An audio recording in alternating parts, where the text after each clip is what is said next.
I find it difficult to explain why I like grit, because I've kind of just started climbing on it, and that is what climbing is to me. It's like asking somebody, why do you like oxygen? Why do you like breathing air?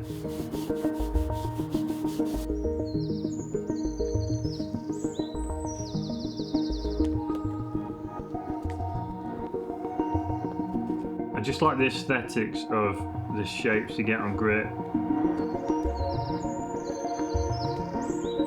I remember being at university and being taken to the Lake District for the first time to go climbing, turning up at a crag, in Langdale, just thinking, well, this looks rubbish. Where's the big clean arêtes and where's the slabs and that kind of thing? Being like a well-developed area, there's good stuff right from being like a beginner and moving on.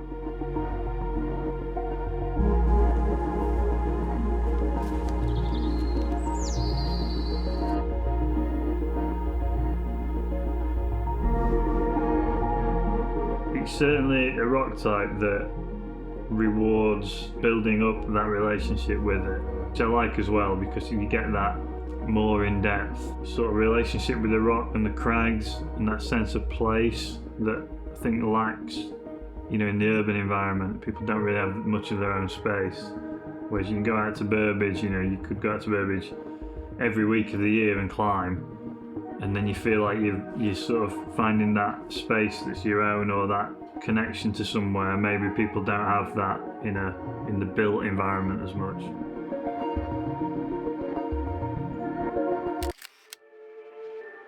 I sort of started doing photography as a climber, more to just documenting the days out with your mates and that sort of thing, and then it grows from there. The sort of early influences on me in terms of photography, landscape photography, was an American photographer called Galen Rowell, who was very prominent in the sort of 90s and into the 2000s. And one of his things was sort of photography as an active participant. So you're not just somebody who's on the periphery looking in, distant or long lens or whatever. Is that he would do his photography in the mountains and he'd be part of the expedition or be part of the climb. And I think bouldering, particularly on grit, that works really well, because you can go and you're part of the action. You'd be taking photos of, your friends. You're not just a sort of standing back at the fringes. You're involved with it. You might be climbing yourself, then grabbing a shot while your mate has there going, you're having a rest. So you can be very much involved. Underground. Ways of the underground. Ways of the underground. Ways of the underground. Whoa, it's a good noise. You could hold the thing and then just paddle into that little jug.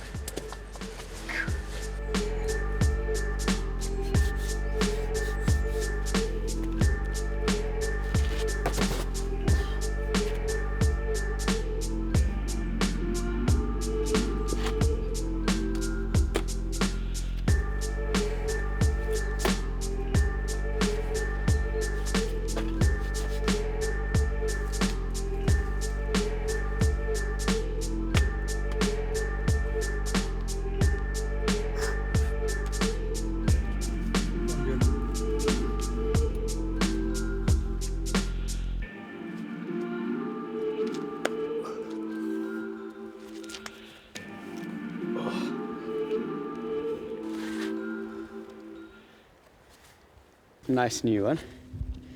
Not done anything new for ages, so good one to kick the year off with. There's still quite a wide variety. I think people think of grit as just being like highball arêtes, moorland, whatever. But there's enormous variety and loads of things you can do photographically. There's quarries, there's woodland, there's bits on the edge of farmland, there's stuff that's like miles to walk, there's quite a good variety. Certain things definitely lend themselves to, having good photos taken of them with less effort than other things. But I think there's always something, not every good climbing photo needs to be somebody on careless talk or somebody on not to be taken away. There's usually something you can tease out. And sometimes that's going to be easy. You're going to turn up, the light's right, somebody's going to pop on a big tall arête, start laybacking up, and jobs are good. Or sometimes you might have to work for it more. You have to work with the lighting. You might have to find maybe the if the climb itself isn't immediately sort of aesthetic, but the shapes that the climber might pull whilst they're climbing, there's little moments within that of aesthetic kind of beauty and things like that you can pick out.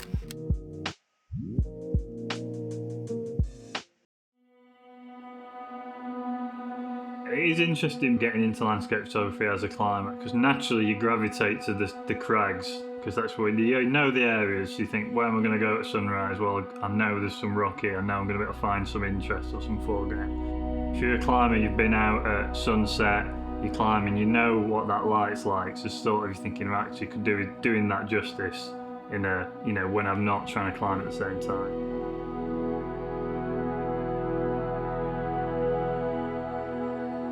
Doing landscape photography with the large format stuff, which I've been doing for like the last 10 or 12 years, compared to anything modern, it's like a tactile experience. It's a real thing.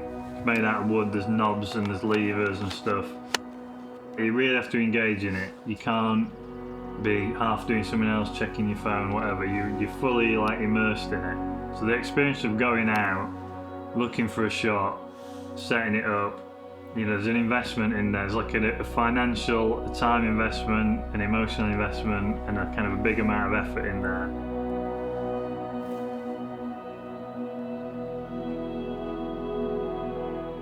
You're not just going out and spraying a memory card full of shots everywhere and then going home and hoping that one of them looks okay.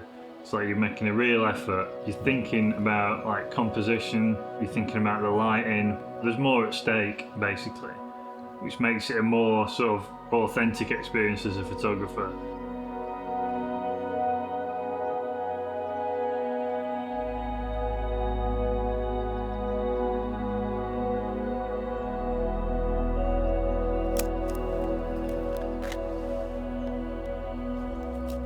When you're on a roll, it's almost like meditative. I've gone out with the camera before and taken photos, and I finished, and I haven't really any like sort of tangible memories of doing it. I don't remember setting the shutter speed, I don't remember light metering it, I don't remember putting the film holder in. But I've done it all, but just in that zone. When that happens, that's pretty amazing in any sort of creative field.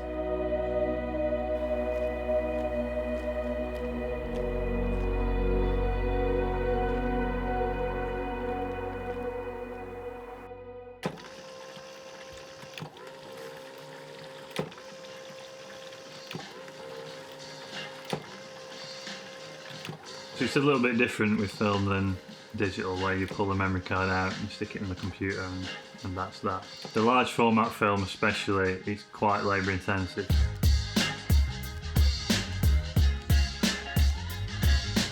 Getting the chemicals set up, making sure everything's at the right temperature, making sure the chemicals haven't gone off, that they're mixed up in the right proportions, and then you've got to know the timings of all the different stages all the way through.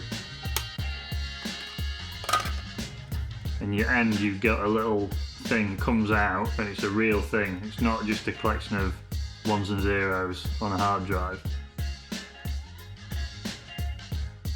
When that works and it all goes well, that's an amazing sort of payoff for the effort you put in. And you stick it on the little light table, or you put it in the scanner, and you know you've got something good, and it's repaid that effort.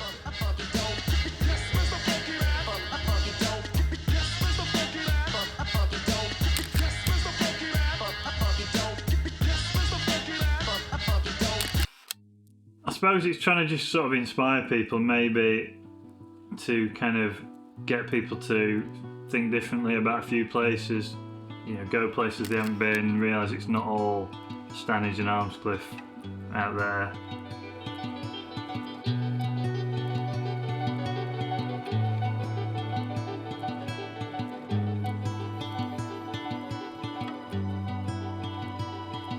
There was an element of having to make sure we got a coverage of sort of all different styles of problems, all different types, a decent grade spread, new stuff and old stuff and obvious stuff and less obvious stuff, stuff that everybody's heard of and stuff that nobody's heard of, and create a mix of that.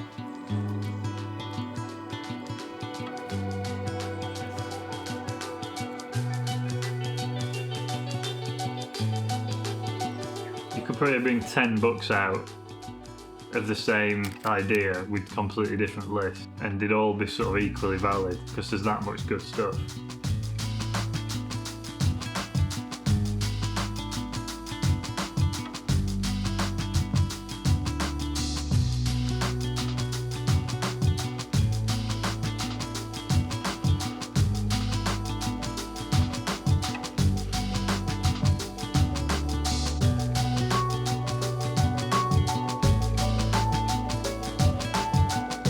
I'm not even saying go and do these 100 problems. In fact, if people don't do the problems, that's absolutely fine. If they look at a problem and think, oh, it looks rubbish. Oh, but we haven't been to that, Craig. I bet somebody said there's another one around the corner that's probably better than what he's done. Well, that's just going to seed that possibility in somebody's mind to go somewhere else and, you know, experience something different.